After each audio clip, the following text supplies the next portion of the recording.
ఆత్మజ్వాలా ఆత్మజ్వాలా ఆత్మజ్వాలా ఆత్మజ్వాలా నశించిపోతున్న ఆత్మల కోసం చేజారిపోతున్న బ్రతుకుల కోసం నశించిపోతున్న ఆత్మల కోసం చేజారిపోతున్న బ్రతుకుల కోసం రక్షించుటకై రగులుతున్న జ్వాల ఆత్మజ్వాల ఆత్మజ్వాల ఆత్మజ్వాల. దేవుని యొక్క వాక్యమును మనం ధ్యానించడానికి ప్రభు మనకిచ్చిన ఈ సమయం బట్టి నేను దైవాన్ని స్తుతిస్తున్నాను. వాక్యాన్ని మనం ధ్యానం చేసుకుందాం. యోహాను సువార్త 5వ అధ్యాయం 14వ వచనం. అటు తరువాత యేసు దేవాలయంలో వానిని చూచి, ఇదిగో స్వస్థత నొందితివి, మరి ఎక్కువ కీడు నీకు కలుగకుండునట్లు ఇకను పాపము చేయకుమని చెప్పగా. చాలండి. మనము చదివిన ఇక భాగంలో యేసు ప్రభు వారు చెప్తున్న ఒక విలువైనటువంటి మాటను మనం చూస్తున్నాం. ఏమిటి ఆ మాటనంటే, ఇకను పాపము చేయకు. యేసు ప్రభు వారు సూటిగా చెప్తున్న మాట, ఇకను పాపము చేయకు. ఎందుకు పాపము చేయొద్దు అని చెబుతున్నారు అనంటే, అక్కడ మనం చదువుకున్నాం, మరి ఎక్కువ కీడు నీకు కలుగకుండానట్లు ఇకను పాపము చేయకము.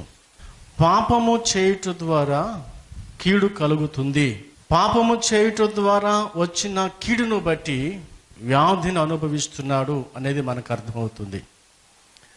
ఆ యొక్క భాగము, ఆ యొక్క సందర్భాన్ని మనము ఆలోచన చేస్తే, 38 సంవత్సరాల నుంచి వ్యాధి కలిగినటువంటి ఒక వ్యక్తి బెతెస్దా అనే కోనేటి దగ్గర ఉన్నాడు. ఆ కోనేటి యొక్క ప్రత్యేకత మనకు తెలుసు. ఏమిటి అని అంటే, అక్కడ రాస్తాడు 4వ వచనంలో మనం చూసినప్పుడు, దేవదూత కోనిటిలో దిగి, ఆయా సమయములకు దేవదూత కోనేటిలో దిగి నీళ్లు కదిలించుట కలదు, నీళ్లు కదిలించుట కలదు. నీరు కదిలింపబడిన పిమ్మట మొదట ఎవడు దిగునో వాడు ఎట్టి వ్యాధి గలవాడైనను బాగుపడును. కనుక ఆ మంటపములలో రోగులు గుడ్డివారు కుంటివారు ఓచకాలు చేతులు గలవారు గుంపులుగా పడి ఉండిరి. ఆ బెతెస్దా అనే కోనేటి దగ్గర అనేక మంది వ్యాధి కలిగినటువంటి వారు అక్కడ ఉన్నట్టుగా మనం చదువుకున్నాం. వారందరూ కూడా అక్కడే కూర్చుని ఉన్నారు. ఏ సమయంలో దేవదూత వచ్చి నీటిని కదిలిస్తే వెంటనే వారు ఆ నీటిలోనికి దిగాలని ఆశతో అక్కడ కూర్చుని ఉన్నారు. అదే ఆశతో 38 ఏండ్ల నుంచి మరి వ్యాధిగ్రస్తున్నటువంటి ఒక వ్యక్తి కూడా అక్కడ ఉన్నట్టుగా మనం చూస్తాం. ఆ వ్యాధి కలిగినటువంటి వ్యక్తిని యేసయ్య స్వస్థపరిచినప్పుడు, ఆ తరువాత యేసయ్య అతనితో చెప్తున్నటువంటి మాట, ఇకను పాపము చేయకుమని. అంతవరకు అతను చేసినటువంటి పాపము 38 ఏండ్ల నుంచి వ్యాధితో బాధపడుట ద్వారా ఆ కీడును అతను అనుభవిస్తూ వస్తున్నాడు అనేది మనకు అర్థమవుతుంది. అయితే ఈ ప్రత్యేకమైన సమయంలో నేను జ్ఞాపకం చేస్తున్న మాట ఏమిటనంటే, యేసు ప్రభు ఆ వ్యాధి గల వ్యక్తిని స్వస్థపరిచిన విధానం గురించి కొన్ని మాటలు నేను మీకు జ్ఞాపకం చేస్తాను.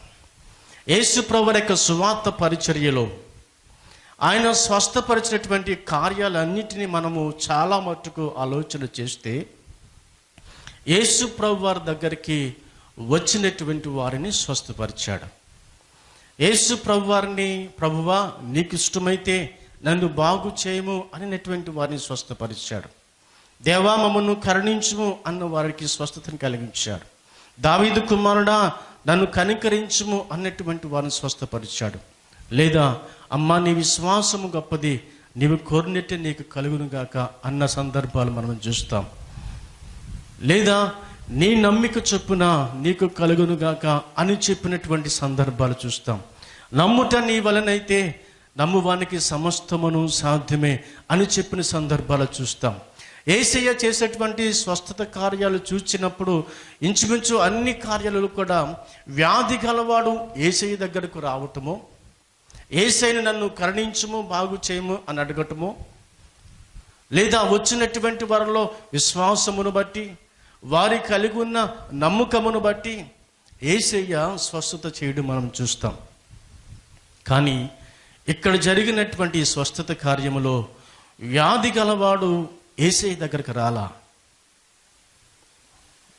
యేసయ్యే వ్యాధిగ్రస్తుని దగ్గరకు వచ్చాడు. అయితే అనేక స్వస్థత కార్యాలు మనం చూసినప్పుడు యేసయ్య స్వస్థపరిచేటప్పుడు మాట్లాడిన మాటల్లో నీ విశ్వాసము చొప్పున, నీ విశ్వాసమే నీ నమ్మిక చొప్పున అని వాడిన సందర్భాలు మనం చూస్తాం. కానీ ఇక్కడ యేసయ్య నమ్మకమును గురించి మాట్లాడలేదు, విశ్వాసమును గురించి కూడా మాట్లాడలేదు. వచ్చిన తర్వాత ఆ వ్యాధిగ్రస్తుడు కూడా నన్ను కరుణించుము అని కూడా ఆ వ్యాధిగ్రస్తి కలిగినటువంటి వాడు యేసయ్యను అడిగినట్టుగా కూడా మనం చూడం. ఇక్కడ వ్యాధి గలవాడు యేసయ్యను అడగలేదు. రెండవది, యేసయ్య కూడా వ్యాధి కలిగిన వ్యక్తిలో విశ్వాసమును గురించి కానీ ఆయన మాట్లాడటం మనం చూడం. కానీ యేసయ్య మాత్రం స్వస్థపరచటం మనం గమనిస్తాం. ఇక్కడ ఆలోచించవలసిన విషయాన్ని బట్టి నేను జ్ఞాపకం చేస్తున్నాను. ఆ వ్యాధి గలవాడు ఈ బెతెస్దా కోనేటి దగ్గర స్వస్థతలు జరుగుతున్నాయి. ఈ కోనేటిలో దిగినటువంటి వారు స్వస్థత పొందుతున్నారు, నాకు కూడా స్వస్థత కలుగుతుంది అని ఒక ఆశ అతనిలో ఉంది. ఆశ చొప్పున ఆ స్థలానికి వచ్చాడు. రోజులు గడుస్తున్నాయి, ఏళ్ళు గడుస్తున్నాయి, కానీ అతనికి ఆ అవకాశం దొరకటం లేదు. అయినప్పటికీ ఆశను మాత్రం చంపుకోలేదు. ఆశను చంపుకోలేదు. ఏళ్ళు గడుస్తున్నా ఏదేమైనప్పటికీ ఏదో ఒక రోజున నాకు ఇక్కడ స్వస్థత కలుగుతుంది అనే ఆశను మాత్రం చంపుకొనకుండా అదే కోనేటి దగ్గర అక్కడ కనిపెట్టి కాలం గడుపుతూ వచ్చాడు. అయితే యేసు ప్రభు వారు అతన్ని చూచి అతని దగ్గరికి వెళ్ళినప్పుడు యేసయ్య మాట్లాడిన మాట ఏమిటనంటే, ఒకసారి మనం చూడండి. యోహాను సువార్త 5వ అధ్యాయం 7వ వచనం మనం చూస్తే 6వ వచనం మనం చూడండి. అక్కడ 38 ఏండ్ల నుండి వ్యాధి గల ఒక మనుష్యుడుండెను. యేసు వాడు పడి ఉండుట చూచి వాడు అప్పటికి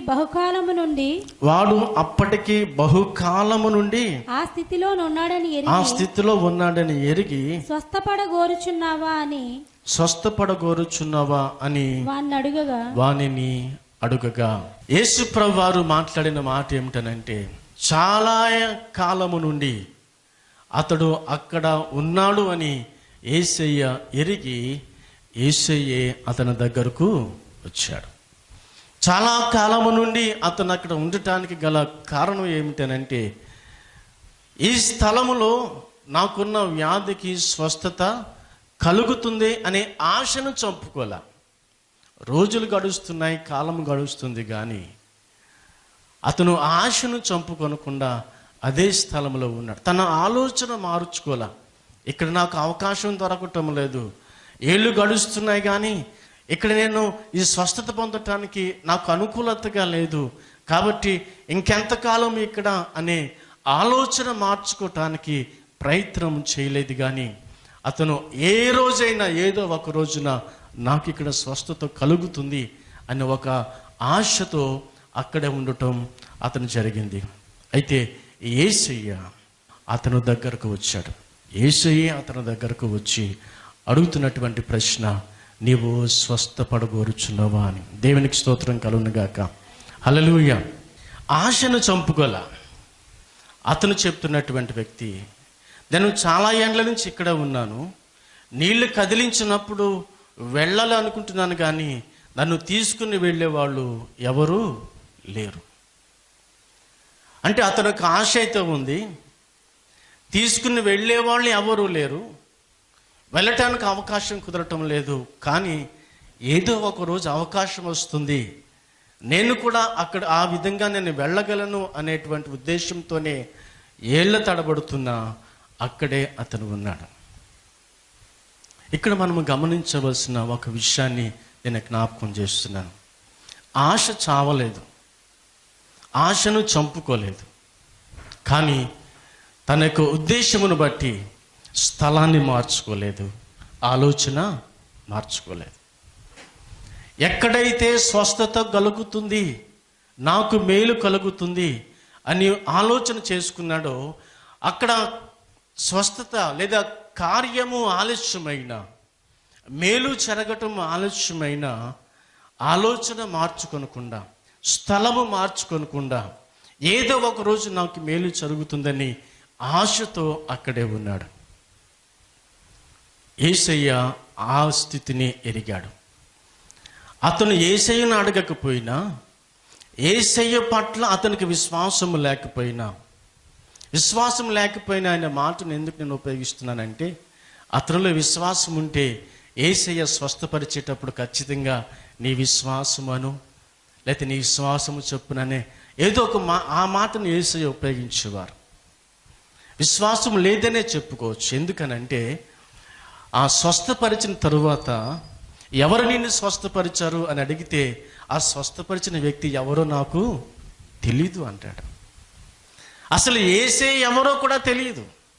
యేసయ్యే స్వయంగా వచ్చి స్వస్థపరిచిన, యేసయ్యను కంటితో చూచిన అతను అంటాడు, స్వస్థపరిచిన వ్యక్తి ఎవరో నాకు తెలియదు అని. యేసయ్య గురించి పూర్తి అవగాహన లేదు, కానీ ఈ స్థలములో నాకు స్వస్థత కలుగుతుందని ఆలోచన కలిగి అక్కడే ఉన్నాడు. యేసయ్య గురించి పూర్తి అవగాహన లేకపోయినా, విశ్వాసము లేకపోయినా, యేసయ్య స్వయముగా వచ్చి అతను స్వస్థపరచటానికి గల కారణం ఏమిటనంటే, ఆయన మాటలు మనం చూస్తాం, చాలా ఏండ్ల నుంచి అక్కడే ఉన్నాడు అని. దానికి గల కారణం యేసయ్య అతని పట్ల చూపించిన కృప అని చెప్పుకోవచ్చు. కృప అనే మాటకు అర్థం మనకు తెలుసు. అర్హత లేని వారికి అర్హతను కలిగించేదే కృప, యోగ్యత లేని వారికి యోగ్యతనిచ్చేదే కృప. యేసయ్య కృప కలిగినటువంటి దేవుడు కనుక అతడు చాలా ఏండ్ల నుంచి అదే స్థలంలో ఉన్నాడు కనుక అతని పట్ల యేసయ్య కృపను చూపించి అతనికి స్వస్థతను కలిగించడానికి స్వయంగా యేసయ్య అతని దగ్గరకు వచ్చాడు. నీవు స్వస్థపడగోరుచున్నావా అని అడిగినప్పుడు అతను ఉన్న పరిస్థితిని చెప్పాడు. నన్ను తీసుకుని వెళ్ళి కోనేట్లో దింపడానికి నాకు ఎవరూ లేరు అన్నప్పుడు యేసయ్య అన్నాడు, లేచి నీ పరిపెత్తుకుని నీవు నడువమని చెప్పాడు. అప్పుడు చెప్పిన మాట ఏమిటనంటే, ఇకను నీవు పాపము చేయకుము. కారణం ఏమిటనంటే, మరీ ఎక్కువ కీడు నువ్వు పొందకుంటున్నట్లు. ఇతడు పాపము చేయుట ద్వారా, పాపము వలన అతడు కీడు అనుభవిస్తున్నాడు. ఆ కీడు ఏ రూపంలో ఉన్నదనంటే, అనారోగ్యము లేదా వ్యాధి అనేటువంటి దాని ద్వారా అతడు చేసిన పాపము అతని మీదకి కీడుగా వచ్చింది. అయితే యేసయ్య అతని పట్ల కృపను చూపించి ఆ కీడు నుంచి అతన్ని తొలగించాడు. కీడు వెడలిపోయింది, మేలును సంపాదించుకున్నాడు, స్వస్థతను సంపాదించుకున్నాడు. యేసయ్య హెచ్చరికనిచ్చాడు. తన కృప ద్వారా, తను కలిగినటువంటి కృప ద్వారా యేసయ్య స్వయముగా వచ్చి స్వస్థతను కలిగించి, కీడుని తొలగించి, మేలు అనుగ్రహించి ఇస్తున్నటువంటి హెచ్చరిక, ఇకను పాపము చేయకుమని. మనము ఇకను పాపము చేయకుండా మనము జాగ్రత్త పడాలి. యేసయ్య గురించి చెప్పినటువంటి మాట, నశించిన దానిని వెదకి రక్షించుటకు మనుష్య కుమారుడు ఈ లోకానికి వచ్చాడు. నశించిపోతున్నటువంటి వారిని చూచి యేసయ్యే స్వయంగా వారి దగ్గరకు వస్తున్నాడు. వారు అడగకపోయినా, వారు ప్రభు దగ్గర రాకపోయినా, యేసయ్య గురించి పూర్తి అవగాహన లేకపోయినా, కృప కలిగినటువంటి దేవుడు, నశించిపోతున్న వారిని రక్షించటానికే వచ్చినటువంటి యేసయ్య, నీలో ఉన్న చంపుకొని ఆశను చూసినటువంటి దేవుడు, ఆశతో ఎదురు చూస్తున్నటువంటి నిన్ను బట్టి యేసయ్య నీ దగ్గరకు వచ్చి నిన్ను స్వస్థపరచడానికి ఇష్టపడుతున్నాడు, స్వస్థపరుస్తున్నాడు. ఆయన కృప ద్వారా నిన్ను స్వస్థపరిచి, నిన్ను బాగు చేసి, కీడును తొలగించి, మేలు అనుగ్రహించి ఒక హెచ్చరిక ఇస్తున్నాడు. ఏమిటో తెలుసా? ఇకను పాపము చేయకుమని.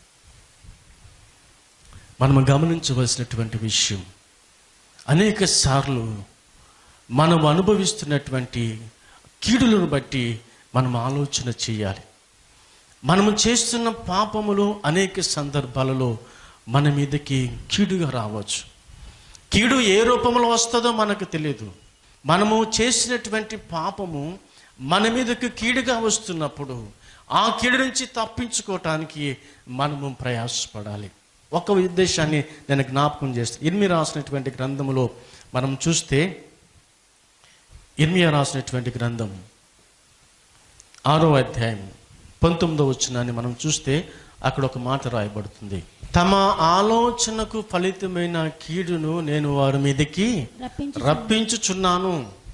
వారు దేవుని యొక్క మాటను వినకుండా, దేవుని యొక్క ఆజ్ఞను గైకొనకుండా, దేవునిని అనుసరించి వారు జీవించకుండా, వారు ఆలోచనను బట్టి వారు వెళుతున్నారు గనుక వారి ఆలోచనకు తగినటువంటి కీడు నేను వారి మీదకి రప్పిస్తాను. ఆ కీడు ఏ రూపంలో ఉంటుందో ఆ కింద రాస్తాడు, చదవండి. కావున యెహోవా ఎలాగూ సెలవిచ్చుచున్నాడు, ఈ జనుల మార్గమున నేడు అడ్డురాళ్ళు వేయుదును. ఈ జనుల మార్గమున నేను అడ్డురాళ్ళు వేయుదును. తండ్రులేమి కుమారులేమి అందరూను అవి తగిలి కూలుదురు. ఇరుగు పొరుగు వారును నశించెదరు. దేవుడు ఈ ప్రజలు వారి యొక్క ఆలోచనను బట్టి వారు నడుచుకుంటూ ఉన్నారు కాబట్టి వారి మీదకి నేను కీడును రప్పిస్తాను అన్నాడు. ఆ కీడు ఏ రూపంలో వస్తుంది అని అంటే, వారు ప్రయాణములో నేను వారికి అడ్డురాళ్ళు నిలిపెదను. అడ్డురాళ్ళు తగిలి వారు ఏమవుతారు? నేలన కూలిపోతారు. చక్కగా సాఫీగా జరుగుతుంది ప్రయాణం అనుకుంటారు. నేను ఆలోచన చేశాను, నా ఆలోచన ప్రకారం నా మార్గము సరైనదిగా ఉంది కాబట్టి ఈ మార్గము చక్కగా సాఫీగా సుఖంగా వెళ్ళిపోతుంది, సమాధానకరంగా వెళ్ళిపోతుంది అని తలస్తూ ఆనందంగానే గడుపుతారు. కానీ చక్కగా సాఫీగా వెళ్ళిపోతున్న ఆ ప్రయాణంలో వారి ఆలోచన బట్టి దేవునికి వ్యతిరేకంగా వెళుతున్నారు కనుక దేవుడు ఆ ప్రయాణంలో అడ్డురాళ్లను నిలుపుతాడు. అడ్డురాళ్ళు తగిలి వారు కూలిపోతారు. వెళ్ళినంత కాలం వెళుతుంది. ఈ ప్రయాణంలో ప్రభు మనకు హెచ్చరికలు చేస్తూనే ఉంటాడు. అయినా దానిని మనం గమనించకుండా వెళ్ళిపోతే దేవుడు ఏర్పాటు చేసిన అడ్డురాళ్ళు మనకు తగులుతూ ఉంటాయి. నేను చక్కగా వెళ్ళిపోతుంది అనుకున్నాను కదా, ఏమిటి అభ్యంతరాలు, ఏమిటి ఆటంకాలు అనే ప్రశ్న అయితే మనకు వస్తుంది, కానీ సమాధానం కోసం మాత్రం మన వెతకం. గమనించాలి, మనం చక్కగా వెళుతున్నటువంటి ప్రయాణంలో అడ్డురాళ్ళు తగులుతున్నప్పుడు, ఆటంకములు ఎదురవుతున్నప్పుడు, అభ్యంతరాలు ఎదురవుతున్నప్పుడు, ప్రయాణము సాఫీగా సాగకుండా ఉన్నప్పుడు మనం గమనించాలి, ఏదైనా నేను చేసిన పాపము వలన ఈ అడ్డురాళ్ళు నాకు ఎదురవుతున్నాయా, ఈ కీడును నేను అనుభవిస్తున్నానా అని ఆలోచన చేసి దాని నుంచి మనం తప్పించబడగలగటానికి ప్రయత్నం చేయాలి. మార్గమును సరళం చేయవలసినటువంటి దేవుడే అడ్డురాళ్ళు ఏర్పాటు చేశాడు అని గమనించినప్పుడు ప్రభు ఎదుట మనము మోకరించి ప్రార్థిస్తూ, ప్రభువా నా మార్గము సరళమైనదిగానే ఉన్నది అనుకున్నాను, కానీ అడ్డురాళ్ళు ఏర్పడుతున్నాయి, వీటిని తొలగించు ప్రభువా అని మనము దేవునిని ప్రార్థించినప్పుడు పాపములను క్షమించేవాడు. పాపమును క్షమించి ఆయన మార్గమును సరళము చేసి మన యాత్రను సుఖంగా ఆయన నడిపింప చేస్తాడు. మనం గమనించాలి, పాపము చేసే వారికి కీడు వారిని తరుముతూ ఉంటుంది. సామెతల గ్రంథంలో మనం చూస్తే 13:21 చూడండి. కీడు పాపులను తరుమును, కీడు పాపులను తరుమును. పాపము ఎక్కడైతే ఉందో, పాపము ఎవరైతే చేస్తున్నారో, ఎవరిలో అయితే పాపం ఉందో వారిని కీడు తరుముతూ ఉంటుంది. వారు కీడును అనుభవిస్తూ ఉంటారు. ఈ యొక్క వ్యక్తి బెతెస్దా కోనేటి దగ్గర ఉన్నటువంటి వ్యక్తి పాపము చేసినటువంటి వాడు కనుక అతడు చేసిన పాపమును బట్టి అతడు కీడు అనుభవిస్తున్నాడు. సుమారు 38 సంవత్సరాలు ఆ కీడు చేత బాధించబడ్డాడు. అయితే అతను స్వస్థత కొరకు ఎదురు చూశాడు. బెతెస్దా కోనేటి దగ్గరే స్వస్థత ఉన్నది అని ఆశించాడు. కానీ సరైనటువంటి అవగాహన లేక అక్కడే ఉన్నాడు. యేసయ్యను అడగాలి, యేసయ్యకు మొరపెట్టాలి, యేసయ్యను ప్రార్థించాలి అనే ఆలోచనకు వెళ్ళలేదు. అక్కడే కాలం గడుపుతూ వచ్చాడు. అయితే అతనిలో ఉన్నటువంటి ఆశను చూచినటువంటి దేవుడు అతని పట్ల కృపను చూపించి యేసయ్యే అతని దగ్గరకు వచ్చి తన యొక్క స్వస్థతను కలిగించాడు. అయితే ఇచ్చిన హెచ్చరిక, నీవు మరి ఎక్కువ కీడు పొందుకున్నట్లు ఇకను పాపము చేయకము. ఈ ప్రత్యేకమైన సమయంలో మనము చేసిన పాపము కీడుగా మనల్ని తరుముతూ వస్తుంది. ఆ కీడు వ్యాధి రూపంలో రావచ్చు, కుటుంబ కలహాలతో రావచ్చు, ఉద్యోగంలో రావచ్చు, ఆర్థికమైన పరిస్థితులు రావచ్చు. ఏ రూపంలో వచ్చినా నాకు ఆర్థిక పరిస్థితి చాలా చక్కగా ఉంటుంది, చాలా సమృద్ధిగా ఉంది, నాది ఇలాగే గడిచిపోతుంది అని అనుకోవచ్చేమో. కానీ ఒక్కనొక రోజున ఆ ఆర్థిక పరిస్థితికి అడ్డుబండలు దేవుడు వేస్తాడు. సమృద్ధిగా ఉన్నటువంటి ఆర్థిక స్థితి లోటులోనికి మారిపోతుంది. మనము గమనించాలి, నా పరిస్థితిలో నా ప్రవర్తనలో ఎక్కడైనా లోపము పాపం ఉందేమో, ఆ పాపమును బట్టి దేవుడు ఈ అడ్డురాలను ఉంచి తన కీడును నా మీదకి పంపించాడేమో, ఈ కీడు నుంచి నేను తప్పించుకోవాలి అనే ఆశ కలిగి మనము ప్రయత్నం చేయవలసినటువంటి వారుగా మనమున్నాం. కాబట్టి పాపము చేయకుండా ఉండునట్లు మనము జాగ్రత్త పడాలి. దేవుని ద్వారా కీడును తొలగింప చేసుకుని యేసయ్య ద్వారా మేలును సంపాదించుకుని మేలును అనుభవిస్తున్నటువంటి మనము, వాక్యం చెబుతుంది. ఒక చిన్న మాట నేను జ్ఞాపకం చేస్తాను. కీర్తన గ్రంథం 119వ అధ్యాయం 11వ వచనంలో మనం చూసినట్లయితే, నీ ఎదుట నేను పాపము చేయకుండానట్లు నా హృదయంలో నీ వాక్యము ఉంచుకొని ఉన్నాను. యేసయ్య అయితే హెచ్చరిక ఇస్తున్నాడు, ఇకను పాపము చేయకుమని. అయితే పాపము చేయకుండా ఉండాలి అని అంటే ఏం చేయాలంట? హృదయంలో వాక్యమును ఉంచుకొని ఉన్నా. దేవుని యొక్క వాక్యమును మనం హృదయంలో ఉంచుకున్నప్పుడు పాపము చేయటానికి మనం ఏమాత్రము కూడా సాహసం చేయలేం. అదే 119వ అధ్యాయంలో మనం చూస్తే 119వ అధ్యాయం 38వ వచనం చూద్దాం. చూడండి, నీవిచ్చిన వాక్యము మనుష్యులలో నీ భయమును పుట్టించుచున్నది. మనుష్యులలో భయమును పుట్టించుచున్నది. పాపము చేయటానికి భయపడతారు. దేవుని యొక్క వాక్యము హృదయంలో ఉన్నప్పుడు, దేవుని యొక్క వాక్యము హృదయంలో భద్రపరుచుకున్నప్పుడు వాక్యమునకు భయపడతారు, పాపము చేయటానికి భయపడతారు. దేవుని పట్ల భయము కలిగి పాపము జోలికి పోకుండా పాపమునకు దూరముగా పారిపోతారు. అది ఎప్పుడు మనము చేయగలము అని అంటే వాక్యము మన హృదయంలో దాచుకున్నప్పుడు. వాక్యం చెబుతుంది, ఎక్కడో పాపము చేయకుమని. అయితే పాపము చేయకుండా ఉండాలి అని అంటే దేవుని యొక్క వాక్యమును మన హృదయంలో భద్రపరచుకోవాలి. అయితే పాపము జోలికి మనం వెళుతున్నామనంటే, పాపము చేయటానికి ఆలోచన కలిగి ఉన్నామనంటే జ్ఞాపకం చేసుకోవాలి, మరి ఎక్కువ కీడు కొరకు మనం వెంటాడుతున్నాము. మరి ఎక్కువ కీడు కొరకు మనం ఆలోచన కలిగి ఉండి దాని వెనుకే మనం పెరుగెడుతున్నాము అనే ఆలోచన మనం కలిగి ఉండాలి. దేవుని ద్వారా మనం క్షమాపణ పొందుకొని, దేవుని ద్వారా మేలు పొందుకొని, దేవుడిచ్చిన ఆశీర్వాదము పొందుకున్న తర్వాత తిరిగి మరలా పాపము జోలికి కనుక మనం వెళ్ళినట్లయితే మరీ ఎక్కువ కీడును మనం సంపాదించుకుంటాం. మునుపటి స్థితి కన్నా ఇప్పటి స్థితి మరింత భయంకరంగా మారిపోతుంది, మరి కఠినముగా మారిపోతుంది. గల కారణం ఏమిటి అని అంటే, ఆశీర్వాదము పొంది దేవుని ద్వారా మేలు పొంది ఆయన ఇచ్చిన మాట చొప్పున మనము నడవక మనం దారి తప్పినటువంటి వారంగా మనం ఉంటున్నాం. ఆ కారణం చేత మనము మరి ఎక్కువ కీడు సంపాదించుకుంటున్నాం అనే విషయాన్ని జ్ఞాపకం చేసుకోవాలి. కాబట్టి ఈ ప్రత్యేకమైన సమయంలో యేసే చెప్పినటువంటి మాట, కీడు మరి ఎక్కువ కలకున్నట్లు ఇకను పాపము చేయకుము. ఆ మాటను మనం జ్ఞాపకం చేసుకుంటూ దేవుని ద్వారా క్షమించబడ్డాము, దేవుని యొక్క వాక్యం ద్వారా బలపరచబడుతున్నాం, దేవుని యొక్క ఆశీర్వాదాలు పొందుకున్నటువంటి మనము మరిన్ని ఆశీర్వాదాలు పొందుకోవటానికి ప్రయత్నం చేయాలి, కానీ మరింత కీడు పొందుకోవటానికి మనము ఇష్టపడే వారం ఉండకుండా పాపమునకు దూరముగా పారపోతూ మనము శుద్ధి చేయబడి దేవుని కొరకు సాక్షులుగా మనం జీవిద్దాం. దేవుడి ఈ మాటలు మన కొరకు దీవించునుగాక. ఆమేన్. చిన్న ప్రార్థన మనం చేద్దాం. దయచేసి స్థలంలో వంచండి.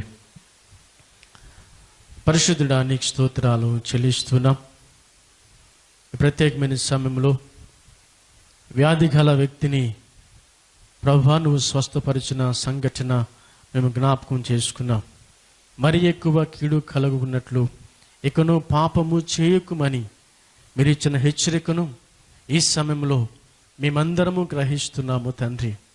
నన్ను క్షమించబడినటువంటి మేము, నీ ద్వారా మేలు పొందినటువంటి మేము, నీ ద్వారా ఆశీర్వదించబడినటువంటి మేము తిరిగి మరలా పాపము జోలికి వెళ్ళినట్లయితే మరి ఎక్కువ కీడును సంపాదించుకుంటామని నీవిచ్చే హెచ్చరికను మేము జ్ఞాపకం చేసుకుంటూ పాపము జోలికి పోకుండా మేము యథార్థత కలిగి జీవించటానికి నీ కృపను అనుగ్రహించమని, నీ వాక్యమును మా హృదయంలో భద్రపరుచుకుని నీకు భయపడుతూ మా యొక్క ఆత్మీయ జీవితాన్ని ముందుకు కొనసాగించటానికి నీ కృపను మా అందరికీ దయచేయమని మహిమ నీకే చెల్లించుకుంటూ ఈ మాటలు విన్న ప్రతి ఒక్కరి ఆత్మీయ జీవితాలలో దీవెనకరంగా మీరు మార్చమని యేసు నామములో అడుగుచున్నాము తండ్రి. ఆమేన్.